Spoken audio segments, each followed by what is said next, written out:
So this is Sam Logue here for Green Blood Boxing. Absolutely delighted to be joined by Phil Sutcliffe Senior here in Crumlin Boxing Club. Phil, thanks very much for giving me some time. No problem, Sam. It's a pleasure. You know what I mean?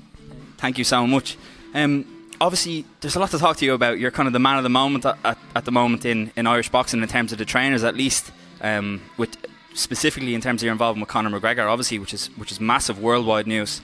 Obviously, it'd be I couldn't speak to you and not speak about Conor McGregor, who of course has come back to the gym after many years away, focusing mainly on MMA, but he's come back. He's had a lot of focus on boxing. He's said only wonderful things about yourself as a boxing coach, which must be amazing to hear. First of all, speak to me about kind of Conor's presence and influence in the gym and how that's kind of affected even you personally, but the gym as well.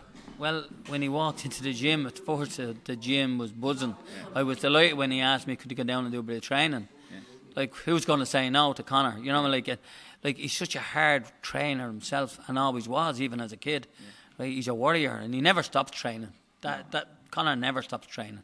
Yeah. You know what I mean? He's a full-time training fanatic. You know what I mean? He puts so much into his work. He's like a robot. You know what I mean? He goes on, and he between his weights, his circuit training, his bicycle work,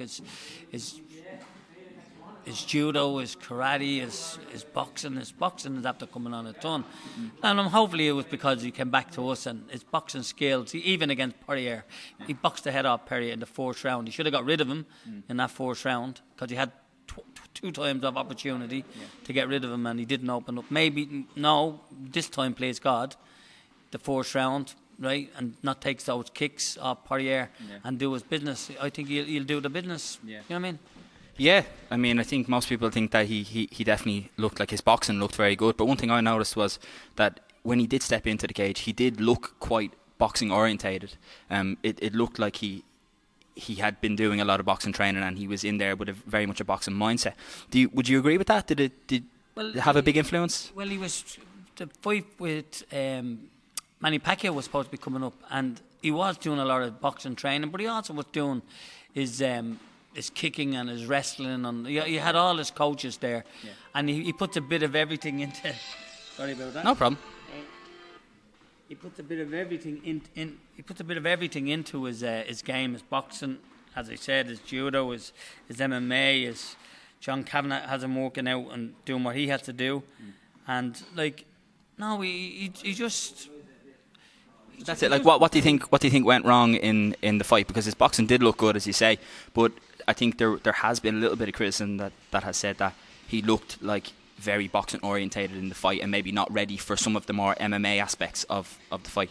What do you think of that? The MMA aspects, it was just the kicks. It was the kicks that got to him. He shouldn't have been taking them kicks, right? At this time, right? And he can't win all the time. You know what I mean? And I think now he's. I know that he's smarter, wiser, ready to move on to the next phase and beat Poirier. Yeah. He knows what happened. He knows exactly what happened. Conor studies and studies and studies, and he'll come out on top. And with an analysis of the fight, and he'll know what to do the next time. You know what I mean? 100%. We all know what he should be doing the next time. You know what I mean? We all have an idea, but me as a coach exactly know what he has to do. You know what I mean? Definitely. So I'm interested in your participation now in this camp. How much have you been part of the camp, and how much will you be, I suppose, part of the rest of the camp coming up to July 10th? And will you be involved in the corner? Will you be as heavily involved as you were in the last fight? I'm not so sure now. I'm not so sure with all the criticism that was going on about too much boxing. I'm not sure, but I'm sure I'm nearly 100% sure I'll be there for the fight. Yeah. You know what I mean? 100%. So I think I will be involved, right? I don't think he's going to change the team. The tactics were great for the lads. And each time he went into camp, it was fantastic. You know what I mean? Yeah. The team spirit, all the team spirit. He's a great group of guys around him, between his wrestlers, his on the ground men, his kickers, everything, right? And then his few boxing people that he has there too. Because you have to remember, Conor won most of his fights from boxing. 100%. You know what I mean? 100%. He's put most people away with his fists more so than his feet. Definitely. You know what I mean? Definitely. I mean, that's one thing that's been evident throughout his career, is that his ability to, especially to judge distance and to know when to throw the shots and exactly where to be to land the shots. And obviously his super sharp. He's very sharp with his hands. You know, they talk about power all day long, but he's very snappy. He's got very fast muscles. But yeah, of course, very impressive on the feet, and that's why obviously he's had so one much. of the best readers of the punches and kicks coming at him. He's one of the best in the world. You know what I mean? Like, and we've been seeing that when he knocked out all these guys, right? He just moves in and boom, shots over, fight over. You know what I mean? And he had them one-shot moves, right, with that backhand. You know what I mean? Definitely. So, what has Conor's presence in the gym been like? How has it affected the rest of the fighters and the kind of the atmosphere in the gym? Well, the buzz is amazing. You have a world superstar walking into the gym. Like when he walked in first, he was only 10 years of age. You know what I mean? Yeah. Like, and he walked in later. He walked in years later. Now, he was here till he was 17. Like, he was one of the gang. He was training with all of my son, Paulie, Jamie, all the boys that were here. Borky and all was here in the club when he was here.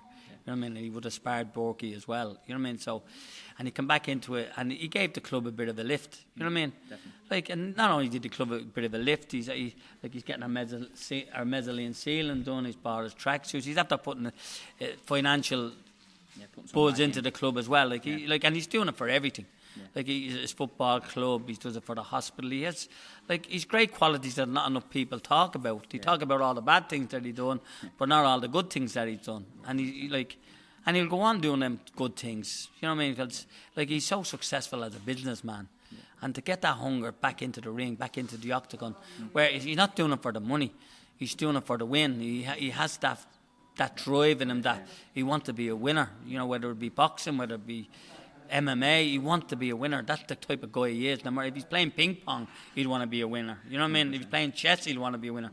He has that drive in him. You know what I mean? Yeah, it definitely looks like that he has a desire to be there and he wants to win. But Phil, the last thing I'll ask you is, give me a prediction for the July 10th fight. A win. A win. By knockout? A win. We'd be happy with yeah, I'd say knockout. But it'd be kicking or punching. Yeah. You know what I mean? I hope it's punching. You know what I mean? I hope it's punching. Like, you could have done it the last time, and I'm sure you'll do it this time. You know what I mean? 100%. Okay. Phil, thanks very much.